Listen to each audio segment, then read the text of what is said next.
Hello everyone. इस video में हम क्लास 12th आईपी के टॉपिक सीरीज डेटा स्ट्रक्चर की कंप्लीट स्टडी करेंगे। इसमें हम सीरीज की क्रिएशन के डिफरेंट मेथड्स को लर्न करेंगे और सीरीज के डिफरेंट मैनिपुलेशंस को भी देखेंगे। आगे बढ़ने से पहले हम सबसे पहले सीरीज का इंट्रोडक्शन कवर कर लेते हैं। सीरीज एक वन डायमेंशनल डेटा स्ट्रक्चर होता है। इसका मीनिंग है कि इसमें सिर्फ एक ही डायमेंशन होगा।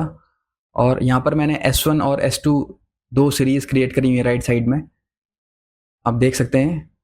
और सीरीज के सारे एलिमेंट सेम डेटा टाइप के होते हैं, यानी कि सीरीज एक होमोजेनियस टाइप डेटा स्ट्रक्चर है जिसमें आप देख सकते हैं चारों के चारों एलिमेंट्स सेम डेटा टाइप्स के हैं।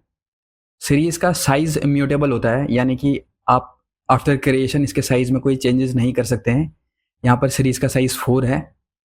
सीरीज की वैल्यूज़ और इंडेक्स म्यूटेबल होते हैं, यानी कि आप इनको चेंज कर सकते हैं।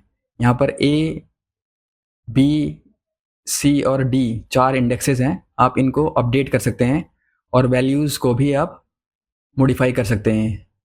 सीरीज़ को प्रोग्राम में इंपोर्ट करने के लिए आपको इंपोर्ट पांडाज SPD मॉड्यूल को इंपोर्ट करना होगा। इस स्टेटमेंट को लिखना होगा। राइट साइड में आपको एक सीरीज S1 दिखाई दे रही है जिसमें level index A, B, C और D मैंने असाइन किए हुए हैं, और दूसरे साइज में न्यूमेरिक इंडेक्स हैं जो कि डिफ़ॉल्ट इंडेक्स होते हैं। ये 0 से स्टार्ट होते हैं, 0, 1, 2, 3। नेक्स्ट मेथड है सीरीज क्रिएशन। सीरीज क्रिएशन की सबसे पहली मेथड है स्केलर वैल्यूज से आप कैसे सीरीज क्रिएट करेंगे। स्केलर वैल्यूज से सीरीज क्रिएट करने के लिए सबसे पहला स्टेटमेंट होता है इंपोर्ट पांडाज SPD, यानी कि आपने इस मॉड्यूल को अपने प्रोग्राम में इंपोर्ट करना पड़ेगा। और यहाँ पर मैंने S1 सीरीज ऑब्जेक्ट रखा हुआ है और pd.series फंक्शन को आप कॉल करेंगे। इसमें कोई स्केलर वैल्यू, स्केलर का मीनिंग है सिंगल वैल्यू, पास करेंगे और S1 को प्रिंट करके हम देखेंगे कि यहाँ पर एक सीरीज प्रिंट हो चुकी है जिसमें सिर्फ एक एलिमेंट है 40। और आप इसका इंडेक्स भी असाइन कर सकते हैं, इंडेक्स इक्वल टू कोई भी वैल्यू आप लेबल दे सकते हैं। यहाँ पर मैंने A लेवल दिया तो आप देख सकते हैं A लेवल अपडेट हो चुका है। और इसी तरह से अगर आप जितने इंडेक्सेस रखेंगे स्केलर वैल्यूज़ उतनी बार उतने एलिमेंट्स लिस्ट में क्रिएट करेगी। तो यहाँ पर 3 स्केलर के साथ लिस्ट क्रिएट हुई है। नेक्स्ट मेथड है series creation with dictionary. Dictionary से सीरीज क्रिएट करने के लिए पहला स्टेटमेंट सेम इंपोर्ट पांडाज होगा और दूसरे स्टेटमेंट में हमने डेटा पार्ट प्रिपेयर करना होगा। क्योंकि हम यहाँ पर सीरीज डिक्शनरी से क्रिएट कर रहे हैं तो हम डेटा पार्ट में एक डिक्शनरी क्रिएट करेंगे। यहाँ पर मैंने डिक्शनरी में पहले की दी है नेम, उसकी वैल्यू दी है अमित, और इसी तरह से दूसरा की वैल्यू पेयर है एज और 18 का, और तीसरा की वैल्यू पेयर है क्लास और वैल्यूज़ की है 12। यहाँ पर मैंने एक डिक्शनरी क्रिएट की जिसका नाम डेटा है, रखा है मैंने। और S2 ऑब्जेक्ट में आप जब सीरीज फंक्शन को कॉल करेंगे तो इस डेटा को आपने सीरीज के अंदर पास करना होगा। तो मैंने सीरीज में डेटा पास किया जो कि एक डिक्शनरी है। तो आप जब इसको प्रिंट करके देखेंगे तो यहाँ पर एक सीरीज क्रिएट हो जाएगी इस डिक्शनरी के वैल्यूज़ के अकॉर्डिंग। डिक्शनरीज में की हमेशा रो लेवल का काम करती हैं। यहाँ पर 3 कीज़ हैं, नेम, एज और क्लास, तो ये सीरीज में रो लेवल का काम करेंगी। आप देख सकते हैं यहाँ पर हमें इंडेक्स असाइन करने की ज़रूरत नहीं है, की एज अ रो इंडेक्स काम कर रही हैं। तो यहाँ पर हमने इस तरह से डिक्शनरी के साथ सीरीज क्रिएट करी। अगली मेथड है क्रिएशन विथ ND एरे। ये डिक्शनरी की क्रिएशन की थर्ड मेथड है। इससे पहले हम स्केलर और डिक्शनरी के साथ क्रिएट कर चुके हैं। इसका पहला स्टेटमेंट सेम स्टेटमेंट होगा और दूसरा स्टेटमेंट में आपको numpy मॉड्यूल अपने प्रोग्राम में इंपोर्ट करना होगा। तो यहाँ पर मैंने पांडाज और numpy 2 मॉड्यूल इंपोर्ट किए हैं। और डेटा पार्ट, सिर्फ हमें डेटा पार्ट कैसे प्रिपेयर करना है इसको नोटिस करना है क्रिएशन में। तो यहाँ पर मैंने numpy.array फंक्शन को कॉल किया और इस एरे फंक्शन के अंदर मैंने स्क्वायर ब्रैकेट्स के अंदर 4 डिफरेंट वैल्यूज़ पास करी हैं। अब मैं यहाँ पर S3 एक सीरीज ऑब्जेक्ट क्रिएट कर रहा हूँ और pd.series फंक्शन के अंदर ये डेटा जो कि मैंने numpy array मॉड्यूल से क्रिएट किया हुआ था उसको पास कर दिया और इसके साथ आप देख सकते हैं कि यहाँ पर S3 जो कि नम्पाई जो कि ND एरे से बनी हुई सीरीज थी वो प्रिंट हो चुकी है, जिसमें टोटल 4 एलिमेंट्स हैं 11, 12, 13, 14 और इंडेक्स इसके हैं 0, 1, 2 एंड 3।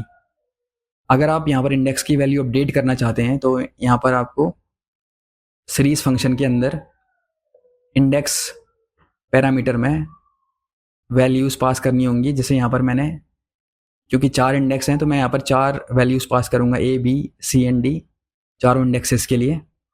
तो इस तरह से यहाँ पर इंडेक्स अपडेट हो चुके हैं सीरीज़ में। तो ये थर्ड मेथड थी। फोर्थ मेथड है आप लिस्ट के से कैसे सीरीज़ क्रिएट करते हैं। तो लिस्ट से सीरीज़ क्रिएशन की जो मेथड है, ये मेथड भी ऑलमोस्ट सेम होगी, लेकिन यहाँ पर डेटा पार्ट चेंज होगा सिर्फ। पहला स्टेटमेंट इंपोर्ट pandas SPD और दूसरे स्टेटमेंट में हमने pd.series फंक्शन को कॉल किया और डेटा पार्ट में मैं एक लिस्ट पास करता हूँ यहाँ पर, जिसमें मैंने टोटल 11, 12 एंड 13, 14 4 एलिमेंट्स पास किए हैं और मैं यहाँ पर इंडेक्स भी असाइन कर देता हूँ। क्योंकि 4 वैल्यूज़ हैं तो 4 इंडेक्स होंगे A, B, C and D। और हम इस लिस्ट ऑब्जेक्ट S4 को प्रिंट करके जब देखेंगे तो यहाँ पर एक लिस्ट क्रिएट होगी जिसमें टोटल 4 एलिमेंट्स हैं 11, 12, 13, 14 और उसके इंडेक्सेस हैं A, B, C, D। तो इस तरह से हमने 4 डिफरेंट मेथड से सीरीज़ को क्रिएट किया, जिसमें स्केलर वैल्यू से किया, डिक्शनरी और नम्पाई के ND एरे फंक्शन से, और फोर्थ मेथड में लिस्ट से हमने यहाँ पर क्रिएट किया। तो इन चारों मेथड से आपको सीरीज़ क्रिएट करना आना चाहिए। नेक्स्ट है हेड फंक्शन। हेड फंक्शन और टेल फंक्शंस किसी भी सीरीज से वैल्यू को गेट करने के लिए यूज़ होते हैं। बाय डिफ़ॉल्ट जो हेड फंक्शन होता है, यहाँ पर सीरीज़ का नाम S4 है, तो अगर मैं S4 डॉट हेड फंक्शन को कॉल करता हूँ तो ये बाय डिफ़ॉल्ट टॉप 5 वैल्यूज़ को रिटर्न करता है। आप देख सकते हैं टॉप 5 वैल्यूज़ हैं 11, 12, 13, 14 एंड 15। इन टॉप 5 वैल्यूज़ को रिटर्न किया हुआ है। अगर मैं हेड फंक्शन के अंदर कोई वैल्यू पास करूँ, सपोज मैंने यहाँ पर 3 पास करी, तो इस केस में ये टॉप 3 वैल्यूज़ को रिटर्न करेगा। 11, 12 एंड 13 टॉप 3 वैल्यूज़ हैं। और इसी तरह से आप टेल फंक्शन भी यूज़ कर सकते हैं। टेल फंक्शन भी सिमिलरली हेड फंक्शन की तरह ही बाय डिफ़ॉल्ट 4 वैल्यूज़ रिटर्न करता है। यहाँ पर मैंने S4 डॉट टेल फंक्शन को कॉल किया, जो कि बाय डिफ़ॉल्ट बॉटम से 5 वैल्यूज़ रिटर्न करेगा। आप देख सकते हैं नीचे से 17, 16, 15, 14 एंड 13 ये 5 वैल्यूज़ रिटर्न करी हैं।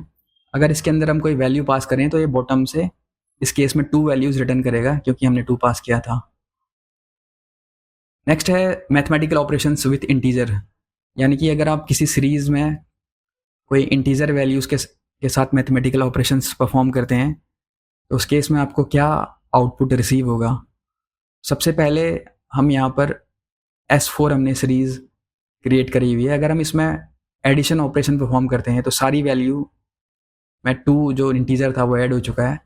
आप देख सकते हैं कि 2 इंटीजर सारी वैल्यूज़ में ऐड हो चुका है। इसी तरह से अगर हम सब्सट्रैक्शन करेंगे, सब्सट्रैक्शन सीरीज़ के सारे एलिमेंट से -2 यहाँ पर किया हुआ है, और इसी तरह से मल्टीप्लिकेशन ऑफ 2 करते हैं तो ये सारे एलिमेंट को 2 से मल्टीप्लाई कर देगा। 11 इंटू 2 22, 12 इंटू 2 24, इस तरह से। और डिवीज़न के केस में यहाँ पर सारे एलिमेंट 2 से डिवाइड हो जाएंगे।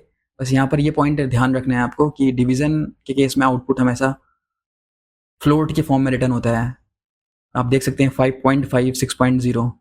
तो डिवीज़न सिर्फ एक ऐसा केस है जिसमें फ्लोट के केस में वैल्यू रिटर्न होगी, और फ्लोट डिवीज़न के केस में आपको अगेन इंटीजर वैल्यू मिलती है। आप देख सकते हैं 11/2 5, यानी कि यहाँ पर फ्लोट डिवीज़न के केस में आपको इंटीजर वैल्यूज़ गेट हुई हैं और डिवीज़न के केस में फ्लोट होती थी। और इसी तरह से आप पावर ऑपरेशंस भी परफॉर्म कर सकते हैं सीरीज़ के साथ। तो पावर ऑपरेशन से सारे एलिमेंट्स की पावर 2 हो चुकी है। और आप अगर यहाँ पर मॉड्यूलस ऑपरेशन परफॉर्म करते हैं तो उस केस में सारे एलिमेंट्स को हमने 2 से डिवाइड किया, जो भी रिमाइंडर आया वो आपको स्क्रीन में विजिबल है। तो इस तरह से हमने सीरीज़ के साथ सीरीज़ में इंटीजर्स के साथ ऑपरेशन परफॉर्म किए, जिसमें एडिशन, सब्सट्रैक्शन और multiplication, division, floor division, power और मॉड्यूलस ऑपरेशंस थे। तो इस तरह से हम सीरीज़ में different mathematical operation with integers perform कर सकते हैं। आगे हम अब नेक्स्ट देखेंगे कि अगर हम दो सीरीज़ में मैथमेटिकल ऑपरेशंस परफॉर्म करें तो क्या होता है। अगर हम दो सीरीज़ में मैथमेटिकल ऑपरेशन परफॉर्म करें, यहाँ पर S1 और S2 दो सीरीज़ हमने क्रिएट करी हुई हैं, जिसमें टोटल 4 एलिमेंट्स हैं दोनों सीरीज़ में। अगर हम इसको सम करें तो दोनों सीरीज़ के एलिमेंट, सेम इंडेक्स वाले एलिमेंट आपस में सम हो जाते हैं। तो देख सकते हैं आप 11 + 1 12 हो चुका है। इसी तरह से सब्सट्रैक्शन भी दोनों सेम इंडेक्स एलिमेंट्स में हो जाएगा। या और अगर आप मल्टीप्लिकेशन करते हैं तो सेम इंडेक्स के एलिमेंट आपस में मल्टीप्लाई हो जाते हैं, 11 × 1, 12 × 2, 13 × 3 एंड 14 × 4। और इसी तरह से हम डिवीज़न अगर करेंगे तो सीरीज़ के सेम इंडेक्स के नंबर डिवाइड हो जाएंगे, लेकिन वैल्यूज़ हमें ऐसा फ्लोट के फॉर्म में मिलती है डिवीज़न के केस पे। और फ्लोट डिवीज़न के केस में भी सारे एलिमेंट्स यहाँ पर डिवाइड हो चुके हैं, फ्लो डिवाइड। इसी तरह से हम इसमें पावर ऑपरेशंस और मॉड्यूलस ऑपरेटर भी लगा सकते हैं दो सीरीज़ के बीच में। पावर के केस में S1 की पावर S2, इस तरह से आपको वैल्यू गेट होंगी। और मॉड्यूलस के केस में S1 मॉड्यूलस S2, यानी कि S2 सीरीज से आप S1 को अगर डिवाइड करेंगे तो सेम इंडेक्स वाले एलिमेंट एक दूसरे को डिवाइड करेंगे, S2 से S1 डिवाइड होंगे। यहाँ पर आप देख सकते हैं 14 मॉड्यूलस 4, यानी कि 2 रिमाइंडर बचता है। तो इस तरह से हमने दो सीरीज़ के बीच मैथमेटिकल ऑपरेशंस परफॉर्म किए। इस केस में इंडेक्स सबके सेम थे, लेकिन अब जो नेक्स्ट केस है वो है कि दो सीरीज़ के अगर इंडेक्स डिफरेंट होते हैं तो उस केस में हम मैथमेटिकल ऑपरेशंस परफॉर्म करेंगे तो क्या होगा। यहाँ पर मैं दूसरे सीरीज़ में इंडेक्स चेंज करता हूँ। पहले P, B, C और R मैंने यहाँ पर इंडेक्सेस चेंज कर दिए हैं। आप देख सकते हैं P, Q डिफरेंट हैं और B और C दो ऐसे इंडेक्स हैं जो कि कॉमन हैं। अगर आप इन दो इंडेक्स में मैथमेटिकल ऑपरेशंस परफॉर्म करते हैं तो जो सेम इंडेक्स थे B एंड C, वो तो वैल्यू सम हो जाती है और रिमेनिंग A की वैल्यू आप देखिए NaN आई है। जो कॉमन नहीं थे वहाँ पर NaN वैल्यू गेट होती है, जैसे A, D, P and Q। इस केस में वैल्यू हमें NaN के फॉर्म में गेट हुई है। और जो इंडेक्सेस सेम थे जैसे B, C, वहाँ पर हमें वैल्यूज टोटल हो गई है, ऐड हो गई है, लेकिन आंसर हमेशा फ्लोट के फॉर्म में आएगा।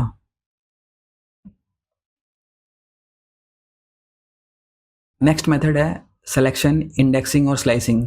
सिलेक्शन का मीनिंग है कि आप सीरीज से कैसे इंडिविजुअल एलिमेंट सेलेक्ट करते हैं। यहाँ पर मैंने S1 ऑफ A लिखा, S1 स्क्वायर ब्रैकेट A, तो हमें यहाँ पर 11 वैल्यू गेट हुई, तो उसे सिलेक्शन कहते हैं। यानी कि सीरीज के इंडेक्स के बेस पर आपको किसी एलिमेंट को एक्सेस करना है तो आप लिखेंगे सीरीज ऑब्जेक्ट स्क्वायर ब्रैकेट्स में इंडेक्स नंबर। अगर यहाँ पर मैं B लिखता हूँ तो उस केस में B की वैल्यू 12 हमें गेट होगी। तो आपको सिंटेक्स को याद रखना बहुत ज़रूरी है। सीरीज ऑब्जेक्ट स्क्वायर ब्रैकेट्स में इंडेक्स नंबर।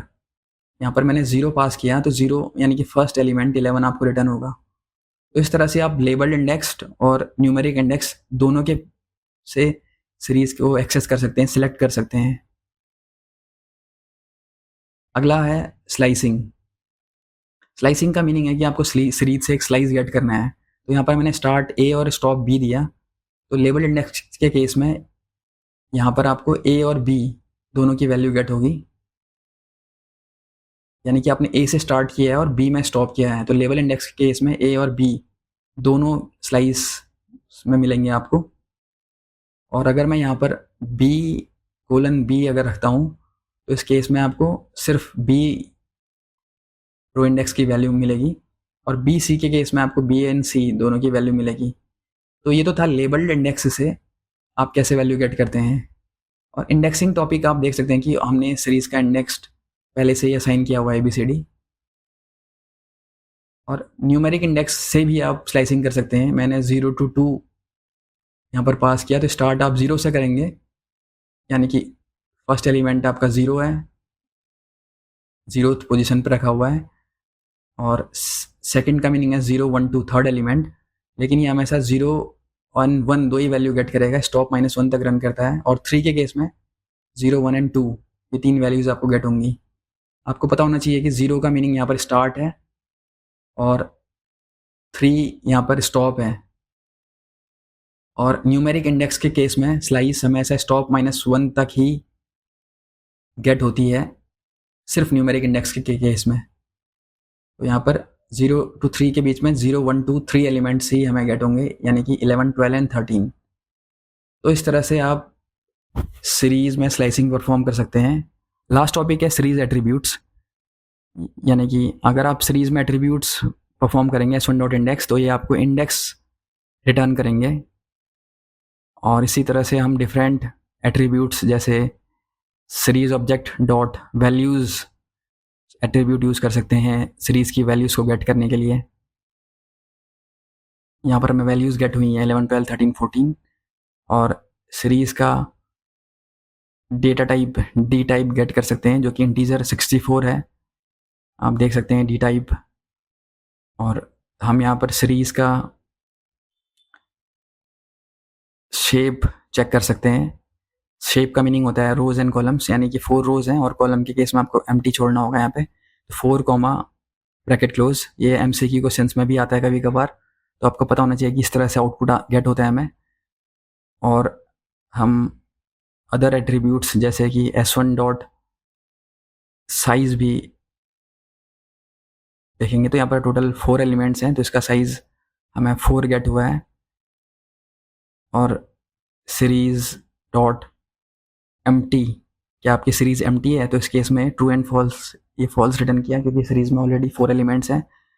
और सीरीज डॉट हैज़ NaNs, यानी कि क्या सीरीज में NaN का मीनिंग होता है नॉट अ नंबर, क्या सीरीज में NaNs वैल्यूज़ हैं, तो इसमें इसका आंसर है फॉल्स। तो इस तरह से हमने सीरीज में डिफरेंट एट्रीब्यूट्स परफॉर्म किए, मैथमेटिकल ऑपरेशंस परफॉर्म किए और others head and tail functions use किए। तो आप इस तरह से सीरीज में डिफरेंट मैनिपुलेशंस ऑपरेशंस परफॉर्म कर सकते हैं।